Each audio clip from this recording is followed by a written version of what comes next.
Hi mga good morning, good afternoon, good evening, good morning po. Dito sa Germany, alas 2 sa umaga po. I'm very late again, going in the bed. Kumusta kayo mga kamumoys? Good evening, good morning po. At saka nagawa ako ng biko. Biko is malagkit, ano ko sa inyo ang ingredients. Ipakita ko sa inyo mga kamumoys. So, before I will start is, kumusta kayong lahat mga kamumoys? Kumusta may mga followers? Thank you po for follow me and share. For fun. Not win, not for money, is for fun. At saka ipakita ko sa inyo mga kamumoys ano ang ginawa ko. At saka ang mga so, ito ang ingredients ko mga kamoys. 3 lata na 3 cans coconut milk lang sa sa lata. At saka ito that is 500 grams, 500 grams, 1 kilo, 500 grams. So, dalawang ito mga kamoys ang ginawa ko kasi 1 kilo ang rice. At saka ang 3 cans is 400 ml man siguro, 400 is 1,000 yeah, 1 liter din 1,200, but I make yung latik mga kamoys para sa upper. So, biko na may upper latik. At saka ibig ko pagkatapos mga kamoy. So, ito ipakita ko sa inyo muna ang 3 cans ang nagamit ko. 3 cans coconut milk, 400 ml times 3 is 1,200 ml, no? 1 liter and 2 milligrams. Milligrams. 2 liter, 1 liter on 2 ml. Sakto. At saka, ang brown sugar is 2 pack mga kamoys ito. 2 pack kasi ko dito ang 1 kilo and a half. 1 kilo and a half at saka ang 1 half dito sa for the upper. Pong yung yung latik. Yung latik or yung pangalan sa upper sa biko. Pero i-bake ko mamaya para a little bit masarap. At saka ito ang rice, 1 kilo rice mga kamoys ang nagamit ko. Ito ang rest na. At saka lagyan ko ng vanilla sugar na 1 pack para masarap. At saka kunting asin, 1 ang 1/8 na like this.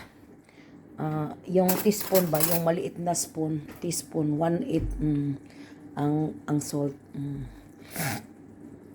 At saka, ganon ko mga kamomoys, mga na yon, mga 30 minutes na ganon lang.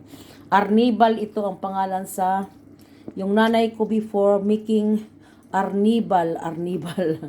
Yung latik nga para sa, ito ang rice.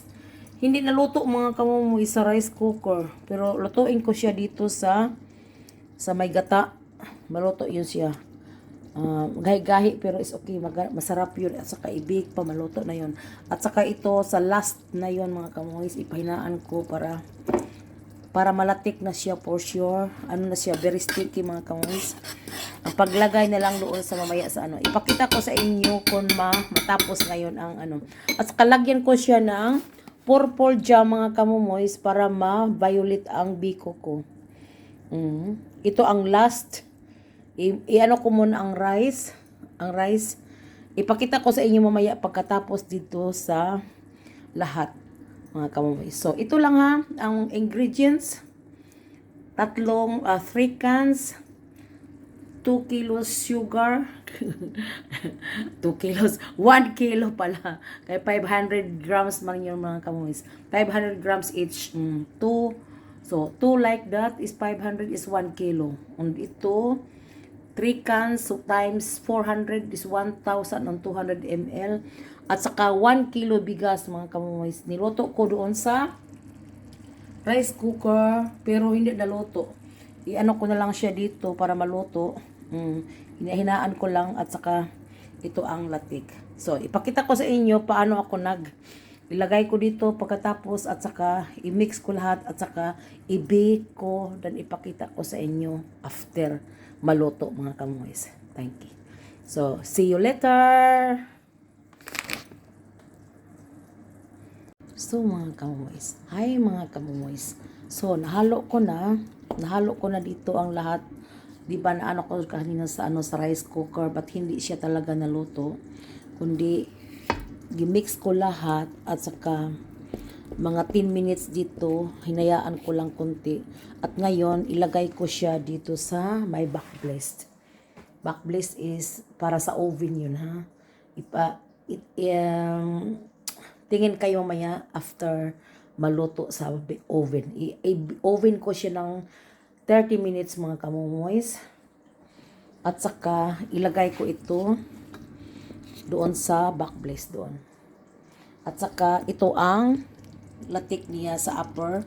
Ilagay ko at saka i-bake ko together with the rice. So, ito ilagay ko doon sa may blessed. At saka ito ang ilagay ko sa upper. So, tingnan na lang ninyo mamaya mga kamomoys pagkaluto. Okay, see you later. Hi mga kamomoys. Ito na, natapos na ang biko ko mga kamomoys. Kay daming gata at saka oily. Pero masarap yung tingnan. Pag malamig na yung mga kamomoys, is very nice. At saka very sticky yung mga kamoys. Pure malagkit talaga. Nilagyan ko ng ubi halaya at saka yung topping niya na ano yun? Coconut milk with sugar. Ang topping niya with latik. Yung sticky na latik mga kamoys. Hayaan natin na later na yun, tumitigas at saka masarap na kainin. Okay mga kamomoys, thank you for watching. Have a blessed Sunday po sa inyo. Dalhin ko yon sa church. Okay. Bye-bye. Follow me mga kamomoys and share for my reels or my YouTube. Bye.